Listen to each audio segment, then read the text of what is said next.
Halo bakunzi ba Diamond TV official, nizere ko mumeze neza aho muherereye hose. Turagarutse rero n'ibiganiro byacu by'umunsi ku munsi, aho dutangire n'akaririmbo k'akababaro cyangwa se k'agahinda ako mugenda mu muri background. Ni nyuma y'inkuru y'incamugongo, ni nyuma y'amarira menshi mu maso y'abanyarwanda baba muri Leta Zunze Ubumwe za Amerika, by'umwihariko muri leta ya Arizona, aho ubu ngubu bakomeje kurira nyuma y'uko umwana muto cyane bita Neema Jeannine Ngerero wari umunyamideli wari ufite imyaka 25 yaraye asanzwe mu modoka ye yishwe cyangwa se yapfuye, ariko kugeza ubu ngubu amakuru akaba akiri urujijo ku cyamwishe.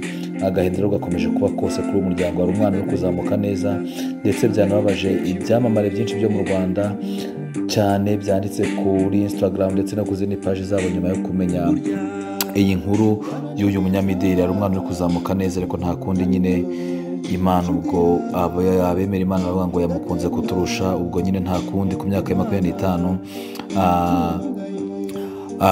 aciyeho nyine avuye muri ubu buzima, kandi natwe twese twibutse ko niyo nzira. Ibi rero kugeza ubu ngubu amakuru ari kuva hafi mu nshuti z'umuryango wa nyakwigendera, arimo aravuga ko ngo kuva mu gitondo cyo kuri wa gatatu Ukwakira muri uyu mwaka nyine turimo, aribwo ngo uyu Ngerero yabyutse ajyana murumuna we ku ishuri, nawe ngo agahita akomeza ku kazi. Ariko ngo bikavugwa ko ubwo yarakigera ku kazi ngo yaje gusohoka yinjira aho baparika imodoka. Kuva ubwo abo bakorana ngo ntibongera kumuca iryera. Ngo nuko rero nyuma y'amasaha make nibwo uyu Ngerero ngo yaje gusangwa mu modoka ye yitabye Imana. Inkuru y'urupfu rwe iza kuba ikimenya bose mu masaa 6 z'amanywa zo muri Leta Zunze Ubumwe za Amerika. Watanze amakuru rero cyangwa bakomeje gutanga amakuru, bakomeje kuvuga ko iperereza ngo buri gikomeje mu gihe ngo hagishakishwa niba nta cyabakisha nyuma y'urupfu rwe. No kuvuga polisi ikomeje gukora nyine iperereza ku rupfu rw'uyu mwari w'u Rwanda witabye Imana, aho ngo ndetse ngo bamaze gufata amashusho yose ya kamera zaho uyu mukobwa yasanzwe yitabye Imana, kugira nyine ngo barusheho gukomeza kureba niba nta cyabakisha nyuma y'uru rupfu. Urupfu rwe rw'uyu mukobwa wari umunyarwanda umurika imideli, kuko nababwiye ngitangira nabwiye ngo rwavugishije abanyamerika benshi b'abanyarwanda babayo, ndetse n'ibyamamare bya hano mu Rwanda, ndetse bamwe ntibatinye kwandika ku nkuta zabo, harimo abasitari nka ba Kenisol Okama, Isimba Alliance, ndetse n'umunyamakuru Nasiri mu masaha make nawe yararimo yandika abagaragaza nyine buryo ki batewe agahinda cyane n'urupfu rw'uyu mwana muto ukiri muto. Yari umukobwa ufite ubwiza ndetse n'uburanga bidasanzwe, ngira ngo abareba amafoto ye murareba uburyo umwana w'umukobwa yari ameze.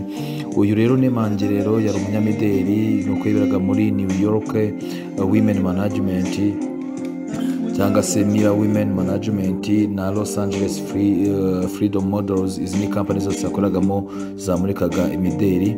Uyu munyamideli wo guhera muri 2021 akaba aribwo rero atangiye kugaragara mu birori bikomeye cyane byo kumurika imideli, aho ndetse muri 2021 yari yaritabiriye ibirori byo kumurika imyenda ya Coach, anitabira ndetse New York Fashion Week, ndetse yongera no kwitabira muri Gashyantare muri uyu mwaka turimo. Ariko nyine nta kundi, uyu mwana w'umukobwa ukiri muto cyane akaba yamaje kwamburwa ubuzima ahagiye nyine, kuko ngo tubyemera bemera Imana ikomeze imwakire.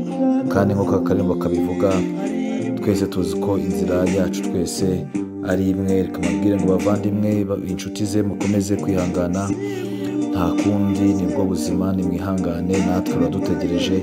Ariko icyambere no gukomera, nimukomere imitima, mwihangane kandi mukomeze gufata abasitari nyarwanda ndetse by'ariko mu gisata cy'imideli mu mugongo. Mukomeze gusabira n'uyu mwari wacu n'Imana ihamagaye hagiye azashyikeyo iteka. Murakoze rero cyane bakozi ba Diamond TV, mukomeze mukoreshe share, comment ndetse na subscribe, kandi ababikora mwese turabakunda, dukomeza no kubasabira imigisha myinshi. Imana yo mu ijuru ikomeze ibarinde kandi badukomereze.